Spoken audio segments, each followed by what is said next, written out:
10 मार्च 2019 के दिन एक आदमी वहां के एक लोकल पुलिस थाने में फोन करता है और पुलिस को बताता है कि सुबह सुबह जैसे ही वह अपने खेत में गया तो वहां उसे एक लड़की की लाश दिखी। उस लाश का आधा चेहरा गायब था, मानो जैसे किसी ने उसका चेहरा पिज्जा की स्लाइस की तरह काट दिया हो और उसके शरीर पर एक भी कपड़ा मौजूद नहीं था। तो आखिर यह लड़की कौन थी और इसकी ऐसी हालत किसने की थी? चलिए जानते हैं सब कुछ इस वीडियो में, मगर कहानी में आगे बढ़ने से पहले अगर आप चैनल पर नए हैं तो हमारे चैनल को सब्सक्राइब करिएगा और बेल आइकन को जरूर दबाएगा। तो चलिए कहानी शुरू करते हैं। तो इस कहानी की शुरुआत होती है फिलीपींस के लापू लापू शहर से। इस शहर के एक छोटे से गांव में एक परिवार रहता था। इस परिवार में माता पिता के साथ एक 16 साल की क्रिस्टीन ली नाम की लड़की भी रहती थी। ये फैमिली एक मिडिल क्लास फैमिली थी। क्रिस्टीन अभी स्कूल में ही पढ़ाई कर रही थी और आने वाले कुछ समय में उसकी स्कूल की पढ़ाई भी खत्म होने वाली थी। उसने अपना फ्यूचर प्लान भी सोच लिया था कि उसे आगे क्या करना है। इसके अलावा क्रिस्टीन अपने धर्म में भी बहुत विश्वास करती थी। वो हर संडे शाम के 4 बजे अपने घर के पास मौजूद चर्च में जाती थी और वहां जाकर वो चर्च की साफ सफाई वगैरह किया करती थी और रात के 8 बजे की प्रेयर को करने के बाद वो वापस घर लौट जाती थी। क्रिस्टीन ये काम हर संडे किया करती थी। इसकी जिंदगी बिल्कुल ठीक ठाक चल रही थी, मगर 9 मार्च 2019 के दिन सुबह सुबह क्रिस्टीन अपनी मां के साथ बाजार जाती है और वापस आकर अपने कुछ मनपसंद वीडियो को देखती है। वीडियो को देखते देखते शाम के 4 बज जाते हैं। 4 बजते ही क्रिस्टीन अपनी मां से कहती है कि मैं चर्च जा रही हूं क्योंकि उस दिन संडे था। ये कहकर वो अपने घर से निकल जाती है। अब रात के 7 बज चुके थे, लेकिन क्रिस्टीन अभी तक घर नहीं लौटी थी। क्रिस्टीन के पिता भी अपने काम पर से वापस आ चुके थे। क्रिस्टीन की मां क्रिस्टीन के पिता से कहती है कि क्रिस्टीन अभी तक वापस नहीं आई।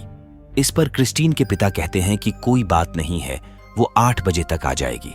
लेकिन अब 8 बज चुके थे, क्रिस्टीन अभी तक नहीं आई थी। क्रिस्टीन के माता पिता को उसकी चिंता होने लगती है कि क्रिस्टीन गई तो गई कहां। अब वो लोग उसकी छानबीन करना शुरू कर देते हैं, मगर कहीं भी क्रिस्टीन का कोई अता पता नहीं चलता। क्रिस्टीन के माता पिता थोड़ी देर बाद पुलिस स्टेशन में जाकर क्रिस्टीन के गायब होने की रिपोर्ट दर्ज करवा देते हैं। अब पुलिस भी क्रिस्टीन को ढूंढने में लग जाती है, मगर पुलिस को भी क्रिस्टीन का कोई खबर नहीं मिलता है। अब 10 मार्च की सुबह हो जाती है, तभी पुलिस के पास एक कॉल आता है। वो कॉल वहां के एक किसान ने किया था। वो पुलिस को बताता है कि जब वो सुबह सुबह अपने खेत में गया तो उसे वहां पर एक ऐसा भयानक नजारा दिखा कि उसकी रूह कांप गई। वह पुलिस को बताता है कि यहां पर एक लड़की की लाश पड़ी हुई है और इसकी हालत बहुत ही खराब है, आप आकर एक बार देख लीजिए। यह सुनते ही पुलिस वाले क्रिस्टीन के माता पिता को भी अपने साथ ले जाते हैं। वो सारे लोग अब उस खेत में पहुंच जाते हैं। वहां पहुंचते ही वहां का हाल देखकर यकीनन सभी की रूह कांप जाती है, क्योंकि जिस हाल में वो लाश पड़ी हुई थी कि आप सोच भी नहीं सकते हैं। वो सोच रहे थे कि कोई इंसान किसी के ऊपर इतनी ज्यादा बेदर्दी कैसे दिखा सकता है। जी हां, ये लाश किसी और का नहीं बल्कि क्रिस्टीन ली की ही थी।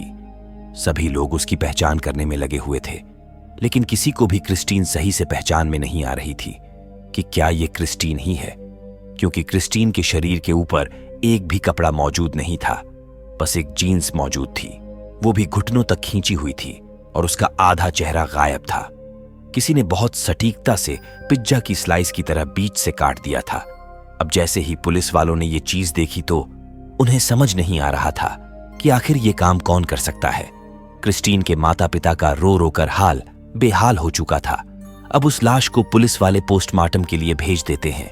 जब पोस्टमार्टम रिपोर्ट वहां के लोकल लोगों के सामने आई तो वहां के लोकल लोगों के अंदर गुस्सा फूट पड़ा, क्योंकि पोस्टमार्टम रिपोर्ट में लिखा था कि न सिर्फ इस लड़की के चेहरे को काटा गया था, बल्कि उसके सिर के अंदर बहुत सारा एसिड भी भरा गया था। उस एसिड की वजह से उसका दिमाग जल चुका था और उसका जबड़ा भी पूरी तरीके से एसिड से जल चुका था। वहां के लोग बस यही सोच रहे थे कि आखिर कोई इंसान इतना बेदर्द कैसे हो सकता है। हमने आज तक बहुत सारे मर्डर देखे हैं, लेकिन इस तरीके का मर्डर पहली बार वहां के लोग देख रहे थे। पुलिस इन लोगों का गुस्सा शांत करने के लिए इन लोगों से झूठ बोलती है कि लड़की के साथ बलात्कार नहीं हुआ है।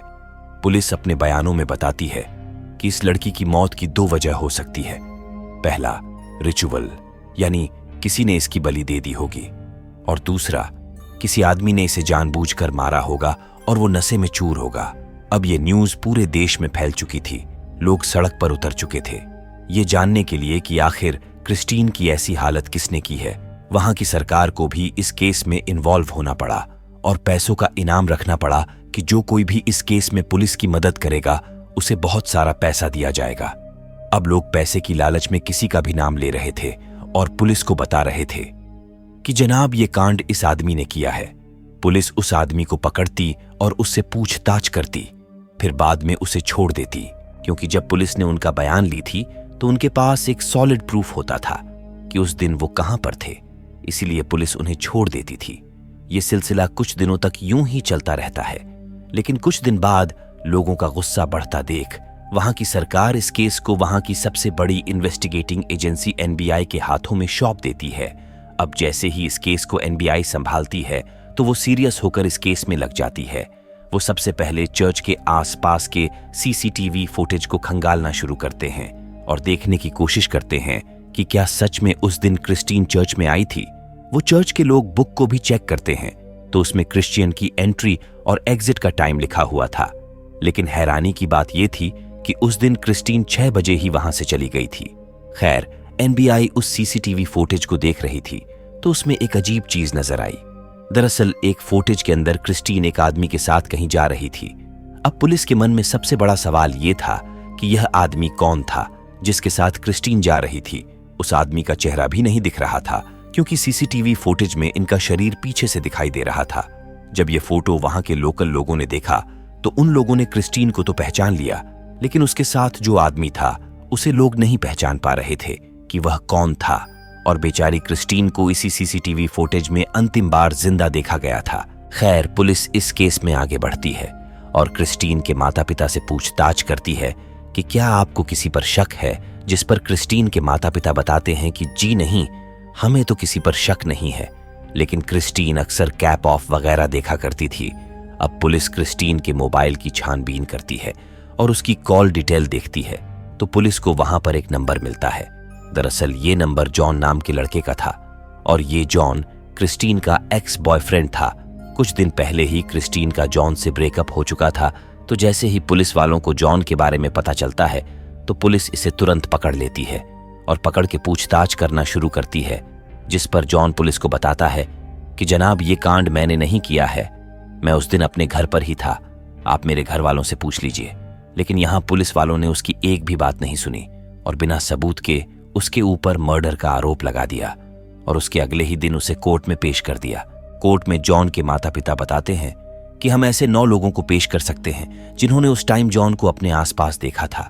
उस दिन जॉन पूरा दिन घर पर ही था, तो वो मर्डर कैसे कर सकता है। लेकिन ये बात वहां मौजूद किसी को समझ में नहीं आ रही थी। पुलिस बस ये चाह रही थी कि कैसे भी ये केस बंद हो जाए और उनके सर से सरकार और मीडिया का प्रेशर हट जाए। लेकिन वहां कोर्ट में मौजूद लोगों को ऐसा लग रहा था कि शायद जॉन सच बोल रहा है और ये कांड उसने नहीं किया है, क्योंकि इस कांड को करने के लिए बहुत ज्यादा हिम्मत चाहिए और क्रिस्टीन के प्रति बहुत ज्यादा गुस्सा होना चाहिए। कोर्ट जॉन को रिहा कर देती है, लेकिन अभी भी क्रिस्टीन का कातिल खुलेआम घूम रहा था। क्रिस्टीन के माता पिता का रो रो कर हाल बेहाल हो चुका था। अब 2 अप्रैल 2019 का दिन आ चुका था। तकरीबन इस कांड को हुए 20 दिन बीत चुके थे। अब 2 अप्रैल के दिन एक बार फिर से क्रिस्टीन की बॉडी को कब्र से बाहर निकाला जाता है और उसकी सेकंड ऑटोप्सी की जाती है। और इस ऑटोप्सी में सामने आता है कि न सिर्फ क्रिस्टीन का मर्डर हुआ था, बल्कि उसके साथ बार बार रेप भी किया गया था और उसके प्राइवेट पार्ट्स के अंदर हथियार डालकर हथियार को अंदर काफी बार घुमाया गया था, जिससे क्रिस्टीन के इंटरनल ऑर्गन्स अंदर ही कट चुके थे। और सबसे हैरानी की बात यह है कि उस टाइम पर क्रिस्टीन जिंदा थी। जैसे ही ये बात लोगों ने सुनी तो उनके अंदर गुस्सा और ज्यादा फूट पड़ा और वो पुलिस और सरकार के खिलाफ प्रोटेस्ट करने लगे।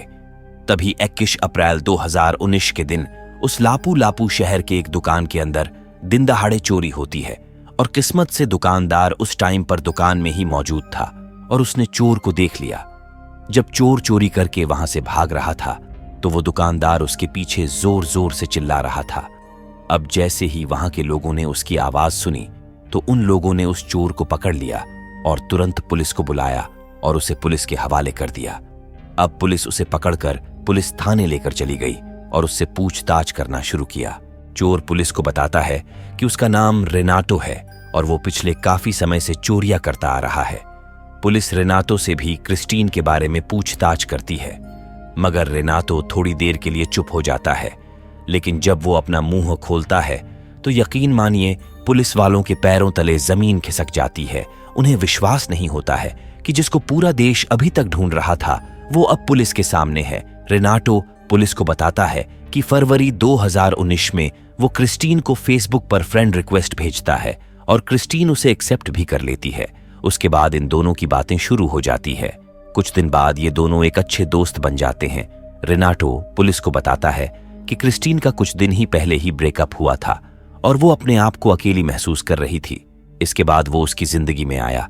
वो रोज क्रिस्टीन को अपना फोटो भेजता था और क्रिस्टीन भी अपना फोटो उसे भेजती थी। धीरे धीरे दिन बीतता गया और उन लोगों ने एक दिन मिलने का प्लान बनाया। उन लोगों ने 9 मार्च के दिन शाम के टाइम मिलने का प्लान फिक्स किया। अब 9 मार्च के दिन क्रिस्टीन चर्च में गई और उसने वहां जाकर साफ सफाई वगैरह किया और तकरीबन 6 बजे के आसपास वो चर्च से बाहर आ गई। और बाहर आने के बाद उसने तुरंत अपने फेसबुक के दोस्त को मैसेज किया कि मैं चर्च के बाहर खड़ी हूं। उसके थोड़ी ही देर बाद उसे मैसेज आया कि मैं भी चर्च के बाहर ही खड़ा हूं। जैसे ही ये मैसेज क्रिस्टीन ने पढ़ी तो वो इधर उधर उसे ढूंढने लगी कि आखिर उसका दोस्त है कहां पर। तभी एक 43 साल का आदमी क्रिस्टीन को देखकर हाय करता है। ये देखकर क्रिस्टीन बहुत ज्यादा हैरान हो जाती है कि ये आदमी कौन है जो मुझे हाय कर रहा है। वो आदमी क्रिस्टीन के पास आया और उसे हेलो करने लगा, लेकिन क्रिस्टीन उसे हेलो नहीं कहती है। क्रिस्टीन उससे कहती है कि तुम कौन हो, मैं तुम्हें नहीं जानती हूं, मैं तो किसी और से मिलने आई हूं। इसके बाद वो 43 साल का आदमी कहता है कि मैं ही वह लड़का हूं जिससे तुम मिलने आई हो। मुझसे ही तुम इतने लंबे टाइम से बात कर रही थी। जैसे ही ये चीज क्रिस्टीन ने देखी तो वो एकदम से हैरान हो गई। उसने वो फोटो दिखाई जो उसे वो रोज भेजा करता था, जिस पर वो आदमी कहता है कि ये मैं नहीं हूं, मैंने किसी दूसरे के नाम से फेसबुक पर फेक अकाउंट बनाया था और ये दूसरे की फोटो है जो मैं तुम्हें रोज भेजा करता था। इसके बाद इन दोनों के बीच में काफी देर तक बहस होती है। बहस करने के बाद क्रिस्टीन वापस अपने घर की तरफ जाने लगती है, लेकिन रेनाटो भी क्रिस्टीन का पीछा करने लगता है और उसके साथ साथ चलने लगता है। और ये वही सीसीटीवी फुटेज थी जिसमें क्रिस्टीन को आखिरी बार जिंदा देखा गया था। वह बार बार क्रिस्टीन को यही समझाया जा रहा था कि तुम मुझे समझने की कोशिश करो, मुझसे गलती हुई है, मैंने फेक आईडी बनाकर तुमसे बात की है, लेकिन मेरी फीलिंग्स बिल्कुल सच्ची है। आप जरा सोच के देखिए कि एक अधेड़ उम्र का व्यक्ति जिसके 3-4 बच्चे होंगे, वो एक 16 साल की लड़की के साथ अपना रिश्ता बना रहा था। खैर, थोड़ी दूर आगे जाने के बाद रेनाटो क्रिस्टीन को रोक देता है और उसके साथ लड़ने लगता है। दरअसल रेनाटो उस टाइम पर भी नशा करके ही क्रिस्टीन से मिलने आया हुआ था। नशे की हालत में रेनाटो क्रिस्टीन का हाथ पकड़ के उसे खींचकर उस खेत में ले जाता है और उसके साथ बलात्कार करना शुरू कर देता है और अपने पास रखे धारदार हथियार से क्रिस्टीन के प्राइवेट पार्ट में 20 से ज्यादा बार चाकू मारता है। वह पुलिस को बताता है कि उसने उसके सर को भी काट दिया। इतना सब कुछ करने के बाद भी रेनाटो नहीं रुकता है। उसे डर था कि इस हालत में तो क्रिस्टीन की पहचान हो सकती है, तो उसने सोचा कि अपने आप को बचाने के लिए उसे क्रिस्टीन की पहचान मिटानी होगी। वह क्रिस्टीन की लाश को वहीं पर छोड़कर सीधे अपने घर पर जाता है और घर पर अपने कपड़े चेंज करके और वहां से एसिड का डब्बा लाता है और उस एसिड को क्रिस्टीन के सर के अंदर भरना शुरू करता है ताकि उसका सर पूरी तरह से जल जाए और क्रिस्टीन की पहचान ही ना हो पाए।